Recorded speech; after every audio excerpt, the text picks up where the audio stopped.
Assalamualaikum warahmatullahi wabarakatuh. Saya Nini Adinda Putri dengan NIM 2019-03-11-067. Di sini saya ingin mempresentasikan tentang metode ekstraksi non-konvensional, ekstraksi dengan cairan pelarut bertekanan, pressurized liquid extraction atau PLI, dan metode ekstraksi konvensional yaitu perkolasi. Yang pertama, ada definisi ekstraksi. Ekstraksi merupakan proses pemisahan bahan dari campurannya dengan menggunakan pelarut yang sesuai. Proses ekstraksi dihentikan ketika tercapainya keseimbangan antara konsentrasi senyawa dalam pelarut dengan konsentrasi dalam sel tanaman. Yang pertama, saya ingin membahas tentang metode ekstraksi konvensional, itu metode ekstraksi perkolasi. Definisi perkolasi itu sendiri berasal dari bahasa Latin per yang artinya melalui dan koler yang artinya merembes. Jadi perkolasi adalah penyairan dengan mengalirkan cairan penyari melalui serbuk siflisia yang telah dibasahi. Alat yang digunakannya yaitu disebut perkolator. Dengan ekstrak yang telah dikumpulkan disebut perkolat dan pelarut ekstraksi disebut dengan cairan penyari atau menstrum. Macam-macam cairan perkolasi itu ada 3. Yang pertama itu ada etanol untuk melarutkan alkaloid, glikosida, dan minyak atsiri. Yang kedua itu ada gliserin sebagai cairan penambah pada cairan hidroalkoholik untuk menarikan simplisia yang mengandung zat samak. Gliserin ini adalah pelarut yang baik untuk tanin-tanin oksidannya. Jenis-jenis gom dan albumin juga larut dalam gliserin. Karena cairan ini tidak mudah menguap, maka tidak sesuai untuk pembuatan ekstra-ekstra kering. Dan yang ketiga ini ada air. Selanjutnya ini ada bentuk-bentuk perkolator. Pada prinsipnya ada bentuk perkolator yang dapat digunakan dalam perkolasi, yaitu perkolator berbentuk tabung. Biasanya ini digunakan untuk pembuatan ekstrak yang cair. Perkolator berbentuk paru digunakan untuk pembuatan ekstrak atau tinktur dengan kadar tinggi dan perkolator berbentuk corong digunakan untuk pembuatan ekstrak atau tinktur dengan kadar yang rendah. Selanjutnya ini ada jenis-jenis perkolasi. Yang pertama ada perkolasi biasa. Perkolasi biasa adalah cairan yang paling sederhana dan hanya menggunakan satu perkolator saja dalam prosesnya. Secara umum, langkah-langkahnya diawali dengan merendam simplisia yang derajat halusnya sudah ditentukan ke dalam penyari. Setelahnya, barulah dimasukkan ke dalam perkolator, ekstrak cair, terus disari hingga sempurna.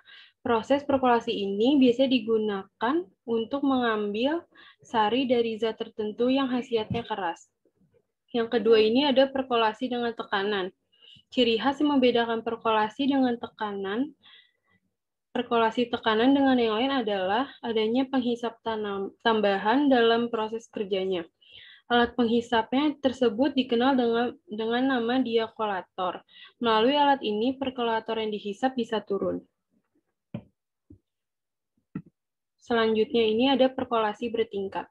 Perkolasi ini menggunakan sistem bertingkat, yang artinya ada beberapa perkolator yang digunakan untuk mempermudah prosesnya. Biasanya ada 3 perkolator yang dipakai dan simplisia yang ada pada setiap perkolator tersebut akan diambil dengan jumlah tertentu. Selanjutnya, simplisia tersebut dipakai sebagai cairan penyari pada perkolator kedua atau ketiga. Kelebihan dari metode perkolasi ini adalah yang pertama tidak terjadi kejenuhan, yang kedua pengaliran meningkat difusi dengan dialiri cairan penyari sehingga zat seperti terdorong untuk keluar dari sel. Kekurangannya ini yang pertama cairan penyari lebih banyak, yang kedua resiko cemaran mikroba untuk penyari air karena dilakukan secara terbuka. Mekanisme kerja ekstraksi perkolasi. Yang pertama ini, siapkan satu set alat perkolasi, yaitu corong pisah, perkolator, dan beaker glass. Bagian bawah perkolator dilapisi dengan glass wall untuk menjaga serbuk tidak ikut turun ke bawah, sehingga tidak menyumbat keran. Yang kedua ini, siapkan sampel yang akan diperkolasi. Kemudian sampel tersebut dikeringkan kurang lebih 2 minggu. Setelah itu, sampel dihaluskan dengan blender atau digerus dengan lumpang. Yang ketiga, diayak dengan ayakan mass tertentu. Semakin besar nomor mass, semakin kecil ukuran partikel yang diperoleh. Yang keempat, simplisia ditimbang sesuai kebutuhan, misalnya 20 gram. Yang kelima, simplisia dimasukkan ke dalam beaker glass, dibasahi atau dimaserasi dengan cairan penyari, kemudian tutup dan diamkan selama 1 jam. Yang keenam, serbuk hasil maserasi dimasukkan ke dalam perkolator dan tutup dengan kertas saring. Yang ketujuh, cairan penyari dituangkan perlahan-lahan hingga di atas permukaan massa masih tergenang dengan cairan penyari. Mentrum harus selalu ditambahkan agar terjaga lapisan penyari di atas permukaan basah. Yang ke-8, untuk memudahkan pemisahan cairan penyari, di atas perkolator dipasang botol cairan penyari, kemudian diamkan selama 24 jam. Setelah didiamkan selama 24 jam, keran perkolator dibuka dan diatur kecepatannya menetes 1 mili tiap menit. Penyarian perkolat dihentikan bila reaksi sudah negatif atau berwarna bening. Selanjutnya itu ada metode ekstraksi non-konvensional, ekstraksi dengan cairan pelarut bertekanan, pressurized liquid extraction atau PLI.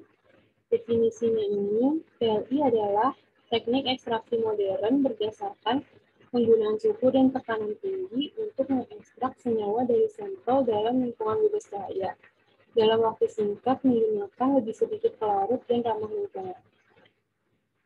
Teknik PLI ini merupakan teknik pemisahan yang baru-baru ini telah digunakan untuk mendapatkan senyawa bioaktif menggunakan pelarut cair atau organik pada tekanan tinggi.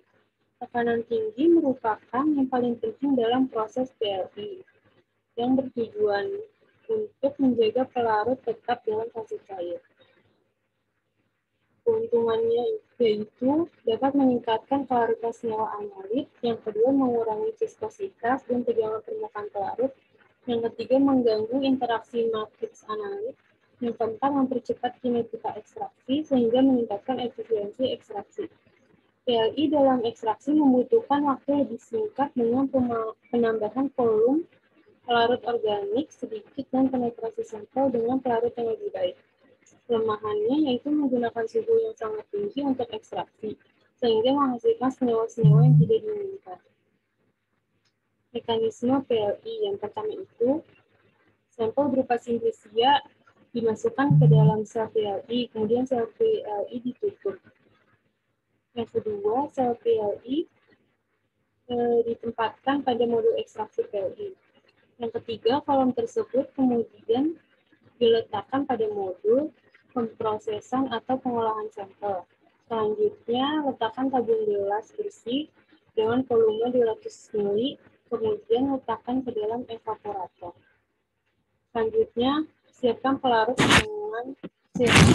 yang ditaruh dalam botol yang sesuai untuk pencucian kolom dan ekstraksi. Yang keenam, atur suhu dan tekanan dalam program The Total Rapid Prep. Ini tujuannya untuk mengontrol temperatur dan tekanan. Yang terakhir, sel PLI diisi oleh pelarut. Skema dari PLI itu sendiri. Yang berwarna kuning ini solvent yang dipompa. Itu merupakan suhu dan tekanan yang tinggi dan akan dialirkan ke sel ekstraktel tadi dan akan masuk ke dalam evaporator. Sekian presentasi dari saya, kurang lebihnya mohon maaf. Wassalamualaikum warahmatullahi wabarakatuh.